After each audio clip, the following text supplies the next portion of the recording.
жанагы иштебеген эле мугалимдерге канча бир 11-12 мугалимге айлык жазылат экен. Үйүндө жатып эле ошол мурдагы жазылган адамдын карточкасы менен даже ошону менен айлык алып соцфондко которулат экен, башка болот экен деген маселелер боюнча. Одан мыйзам бузулуп болгон. Бул жердечи алды 360 миңге чейин акча алып жеп жүрөт. Аны видеого да тартып алдык. Класстын балдары айтып атат, бул эжекени былтыр бир жолу көрдүк. Ол турган орус тили боюнча мен таанышып кетти. Бүгүн пайда болуп калды деп турчу. Уста райондон адвокаттан алганбыз чет тилчи мугалим экен. Кыргыз тилден кандай кылып берип атасыз? Бул сопоставительный грамматика, орус класска кыргыз тилден кандай кылып берип атасыз? Же курстан өттүңүз, десем өткөн жокмун деп атат. Анан журналды монда кылып карадык. Карасаңыз, мына жерден муну мен атайын экспертке деп алып койдум. Органга, тийиштүү органга берем деп турчу. Качеттери ар түрдүү ар башка болуп атат. Агай бул тактала элек мектеп директорлору кызматтан алынат 100%. Кызматтан алынат дагы кайрадан конкурстук негизде конкурс жарыяланат. Ошол конкурстук негизде директорлордун бардыгы эгер ошол талапка жооп берсе, мектеп директору болуп иштейт. Мугалимдерди да ошондой кылыш керек. Талапка жооп бербегенден бүт бардыгы жумушунан кетет. Колдор алмашат, айнектери прайске коюлат, анан потолок дуалдан штукатур болуп, айдаганда балдарга катына берилет.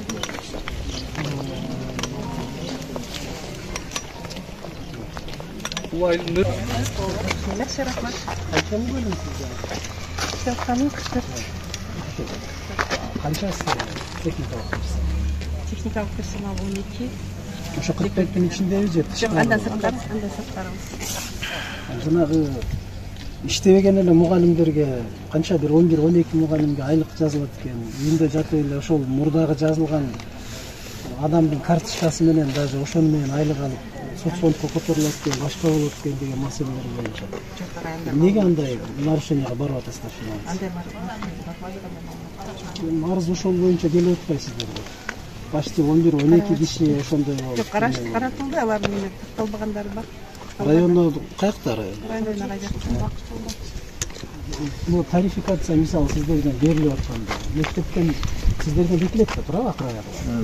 Өздөрү жазат, жанагы тарихты табелди жазып барат, анан биз жанагы общий биз карап беребиз да, жакшы. Мугалимдерге бөлүнүп атканда кимди сиздерден кызматка дайындоо боюнча уруксатка кайсыл эмесине берилет?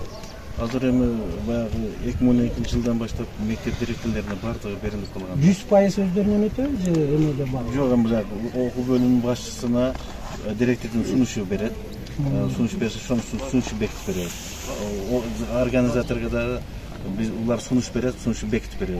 Анан калган мугалимдерге Калгандар бар директордун колу менен. Калганын бүт бардыгы директордун алат, өздөрү бошотот. Мыйзам сонда болуп калганда 2012-жылда. Сиздер менен согласованиядан дагы өтпөйбү. Согласование баягы жанагы эки жетекчисин биз менен макулдашат да, жанагы калгандары боюнча макулдашуу жок. Жок, өздөрү бизге барат, анан биз жанагы бухгалтерия атайын иштеген бухгалтерга барып директорго барып тапшырат. Алар эсептеп чыгып, ал адам барбы, жокпу, кандай болгон, эмне болгон, анан коюш керек беле? Андан кийин бул кишинин баягы табел жазып барганына карап жазат да, алар. Жылдын башына бир эле жолу тарификация, ошол жанагы бухгалтер отурган эмеде эсептөө жокпу сиздерде? Ошол адам барбы, жокпу мугалим? Мисалы, жок дегенде кварталда бир жолу келип, канча мугалим иштеп атат, анын канчасы тирүү, канчасы жок деген маалымат жокпу? Биз эми этап менен чыгып туруп атабыз, эми бардыгына жетише албай атабыз, эми чыгып туруп анан ушу текшерүүдөн чыгып атат да, шунун бардыгы, жана айткан сөздөрүн. Ошол тарификация текшерилгенден кийин канчасы эме болду? Азыр аныкталган канча? Азыр эми менде точно маалымат деле жок, бирок жанагы текшерилип атат, азыр текшергенде маалымат чыгып атат, эми чыгат, биз деле. Кимдер текшерип атат? Азыр кече келген жанагы аудит келип текшерип. Аудит киргиздиңиздер? Киргиздик кечеги. Барбы эме? келди. Бар аудиттар келди демек. Ким кирген аудит? İçinde tekşeri açıp da kağızlarını bırakıyor. Kандай болуп атат? Кече күнү биз жаңы баштадык, районда болдук. Булардын тарификациясын, анан ведомстволордун табелдерин алып даярдап койдук. Анан калганы бүгүн жетишкен жокпуз. Бул жерде болгон арызда көрсөтүлгөндөрдүн баардыгы тең эле алгандардан түшүнүп каталдык. Анан мыйзам бузуучулук мындайча айтканда Дания Төрөгазович одоно мыйзам бузуучулук болгон бул жердечи. Алды 360 миңге чейин акча алып жеп жүрөт. Аны видеого да тартып алдык. Бир мугалим мына ал жерден азыр мен көрсөтүп берейин. Түшүнүк каттары ошол адамдардыкы. Түшүнүк каттары ошолордуку бардыгы бар. Мына ал жерде мынакей так Атамкулова деген мектептин башталгыч класс мугалими бар экен. Бул эжеке азыр мен мына видеосунда сизге эмне кылдырып берем. Мунун ордуна Гүлайша Райымкулова деген сабак өтөт экен. Ал Гүлайша Райымкулова шаардын Курскай мектебинде да 29 саат сабак бар экен. А бул жерде мугалимдин бул жерде 28 саат сабак бар экен. Бир жуманын ичинде 57 саат сабак болуп атат. Бул робот эмес. Кантип жетишет? Робот эмес экен да. Кече күнү текшерип алдык. Ишенбесеңиз азыр мен видеосун коюп берейин. Мына эл да уксун. Ошол жерде класстын балдары айтып атат. Бул эжекени былтыр бир жолу көрдүк. Могул турган орус тили боюнча мен таанышып кетти. Бүгүн пайда болуп калды деп турупчу. Айтып атат. Андан кийин канча факт ошол жана жазылган арыз боюнча фактынан биз азыр карагандардын баардыгы толук болуп чыгып атат. Бул жерденчи мына бул эмненикин мен шаарга звондоп мен телефон аркылуу байланыштым эле Молдалиева деп ал 3 жылдан бери ошол жакта садикте частный садикте иштейт экен воспитатель болуп турчу. Аны баргандан кийин аламын.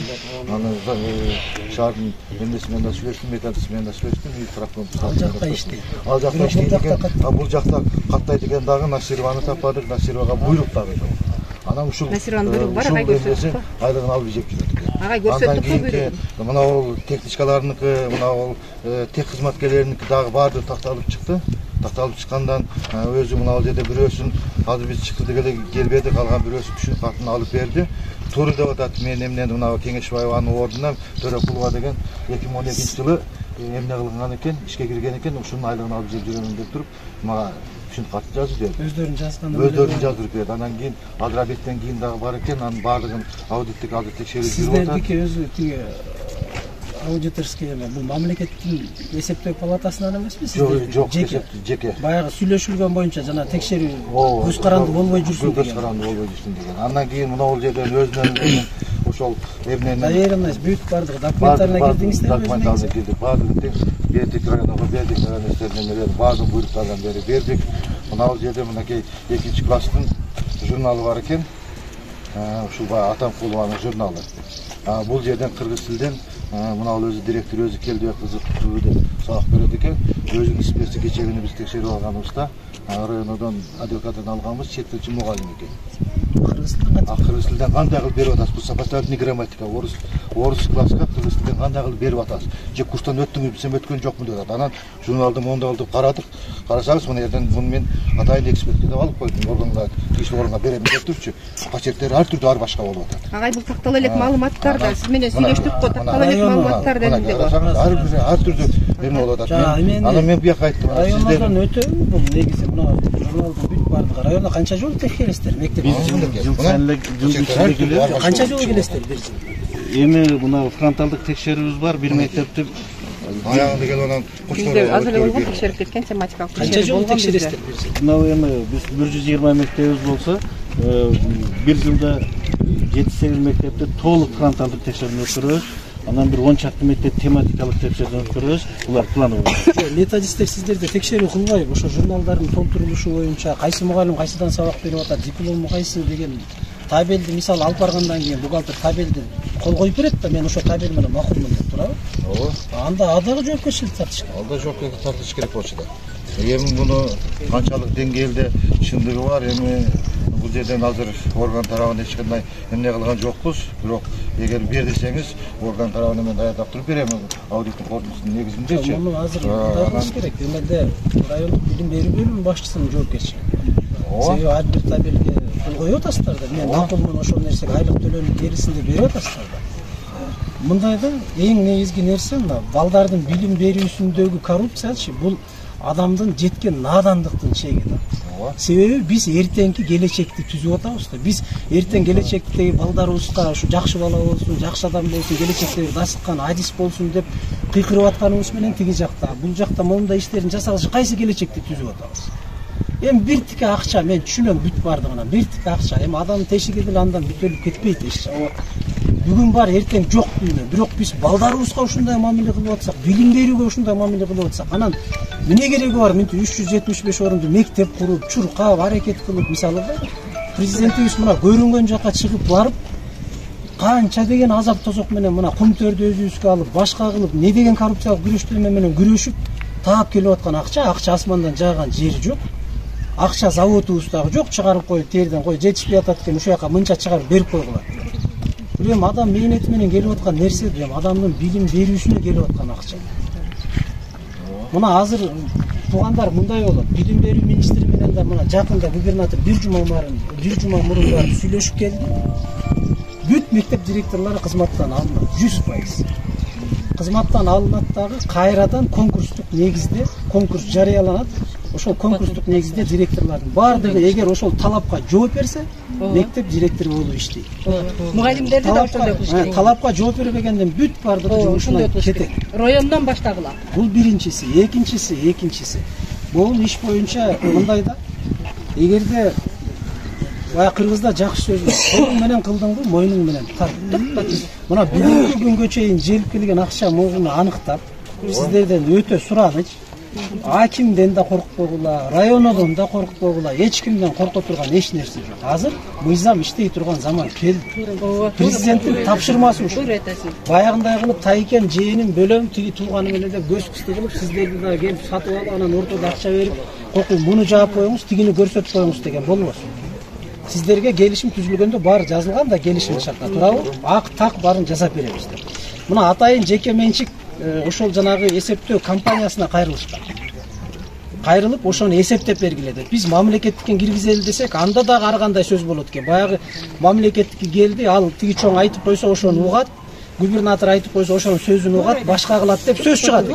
Анан ошондуктан биз айтканбыз, көз карандысыз жеке менчик эсептөө компаниясы кирсин, аныктап чыксын бүт бардыгын. Эгерде ошол жерде кандайдыр бир мыйзам бузуулар болсо, жанагындай чындап бирөөлөргө жаздырып алып, бирөөлөр айлык алып жүргөн болсо, бирөөлөр өзүгө тиешеси жок сабактарды берип жүргөн болсо, ушунун бүт бардыгын аныктап бергиле дегенбиз. Мына бүгүн башы башталган экен, эгер түшүнүк каттары, жанагынын бардыгы бар болуп, видео материал бар болсо, бул ачык эле тергөө органдарына өтө турган маселе. Бул мындай да мурдагыдай жетекчини кызматтан алып коюп эле болду сен кете берем деп туура эмес кылыпсың деп анан ал жыргап эле баягы жеген ичкенин карабай кетип калган заман бүттү.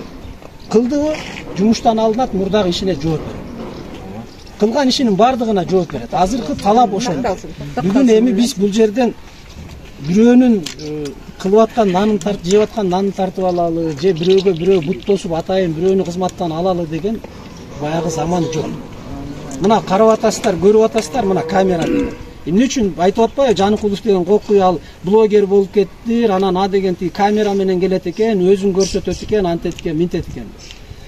Камераларды алып келип аткандагыбыз элге ачык болсун деп атабыз. Мына биз ар бир кадамыбызды тартып атабыз. Эртең айтпасын, ай булар бул жерди тартты эле, муну көрсөтпөй койду, тигини алып койду деген сөз болбосун. Ачык көрсөтөлү элге болгон. Болбосо мына мен деле колуман келет.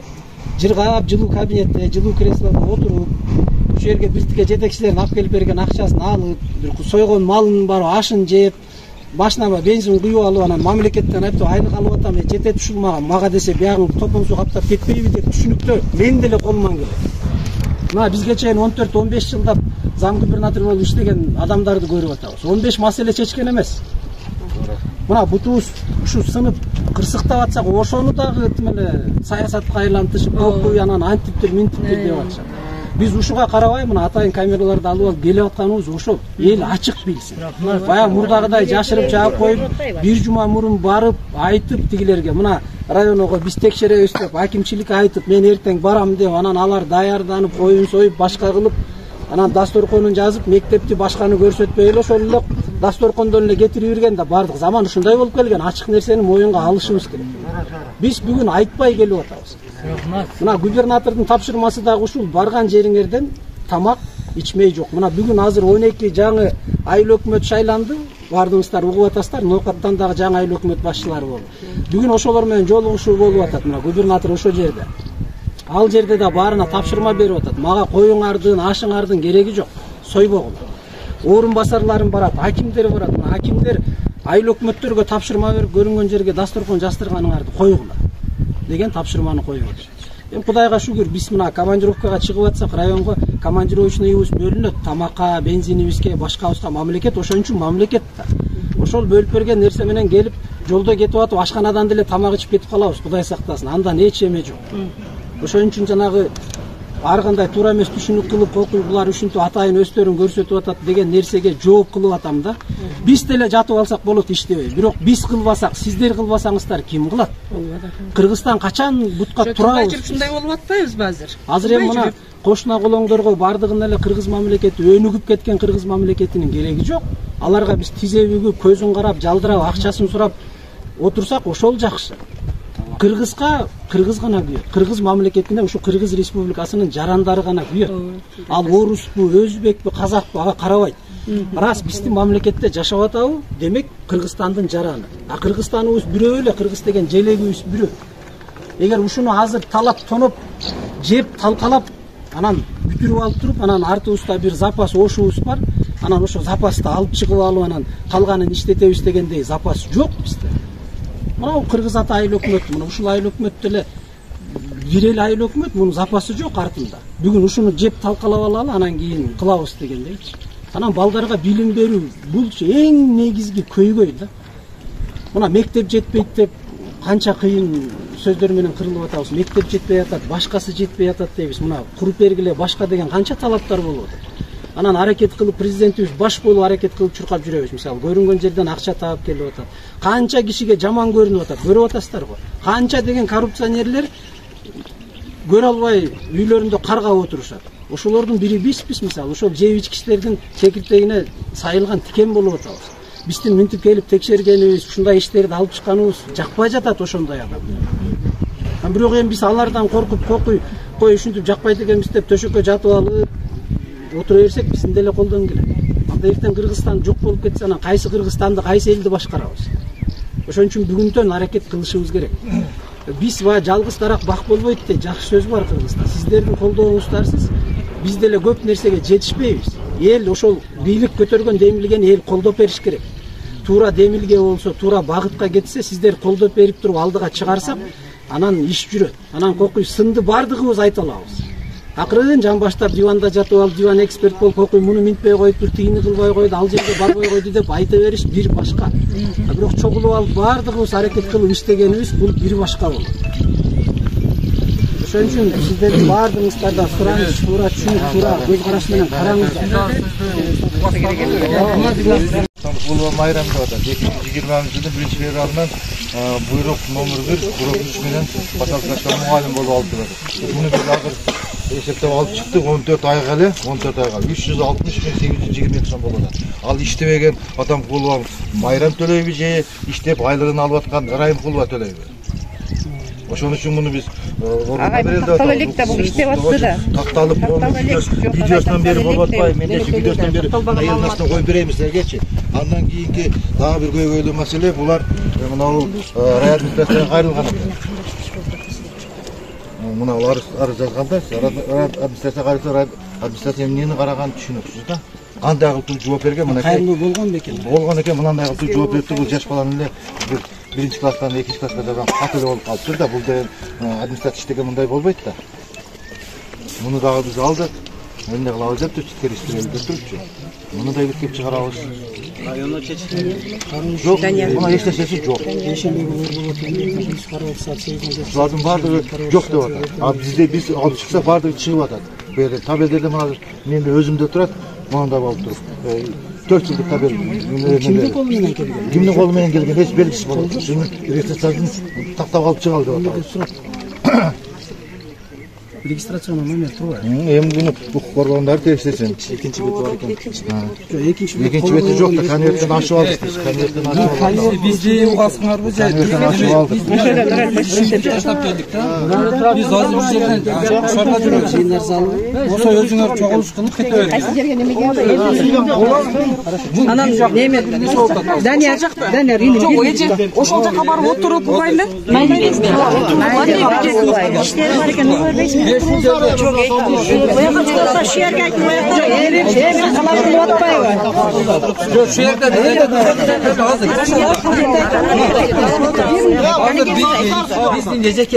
Bizni nece kevizdi. Vəşəcəkə ötə sonun oxutat. Ötə sonun oxutat. Ol 2 mektepte iştese onun ne? Onun kaçısı olsun. Bizim kızlarımızı, ballarımızı okutut attı. Bundan da okutut dedi. Sapatın karasınlardı, cegaylığın. Bizge oşonda kadırlar çok olup attı. Adan ki kaçısı olsun araqla. Bir yerde bizden münasip yerde turabız. Sizni жақсы hurmatlayız. Bardığız sizni like basıp siz menenle süйлөшкөндө эле болобуз da. Эми мынал жерде bizde bilim sapatı yok. Bilim sapatı вообще yok. Nöl. Себеби дегенде Сталинге барат биздин кыздар балдар. Нокаттын центрине түшөт. Бияга түшөт. Анан Каллейинге билимканага барат. Биздин окуучуларды талап кетишет. Неге? 7-8 класска барганда бөлүп баштайт. Жакшы окугандарын алып коюшат, жаман окугандарды алып кетет. Мисалы мен өзүм дагы биринчи сорт болуп бөлүнүп калып атат да. Мен ушул жерде айла болду окугум менен окуп бүткөн бир жерде. Bir 20 ta окуучуң болсо, 4 ta 5 тасын алып койгон болсо, не десе бул эшек же ат деп бирөө жооп берсе, беркилерге таасир берет. Беркилер жакшы окуп баштайт ошонусуна алгы, гүлүн алгы. Бардыгын бириктирип бир мектеп кылыш керек. Bir ismen мектеп кылыш керек. Бу жерде лицей дедик. Анан Эми сен туруп тур эми. Анан жок,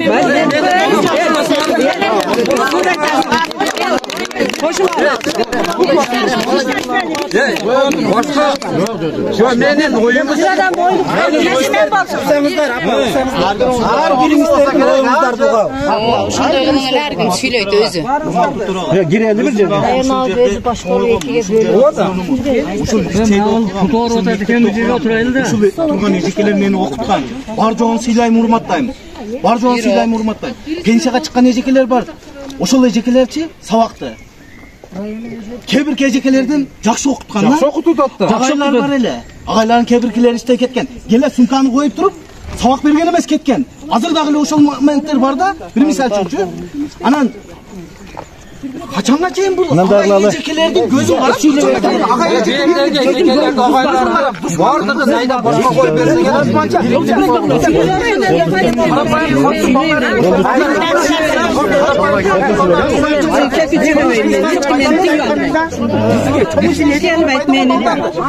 Jaş baldarın arasında gödöktürdü. Nasıldan çok gödöktürdü. Şu ejeke agaylar birbirinin karşılanışı birbirinin arkasından çalışıp. Oşonlardan buzulup atmayı mı? Kereği var mı şun nersene? Kaçılacak olarak balдар kerecek. Bizlere otururlar balдар. Burada aytı olsun kızlar. Resultat şöyle var aytı var. Resultat bilen 2018 yılı 415 okucu olgan mektepte. Nal mektepte. 700 okucuda. Uşul 4 yılın içinde 690, 300'ge bölünür. Demek 720. Alın 720. 720. Oşonlu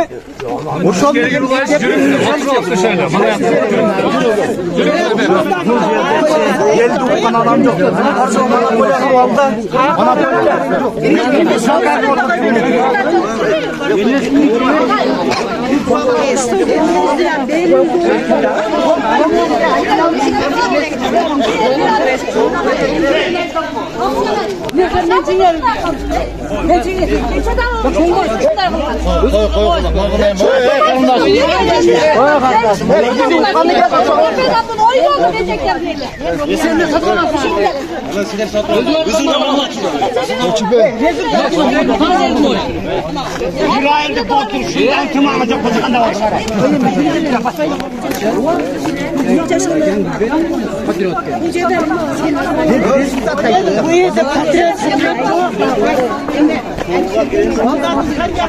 Manaqa girib bordingiz, cho'g'ib qo'yildi o'tadi. Bravo, demak, shuni olib,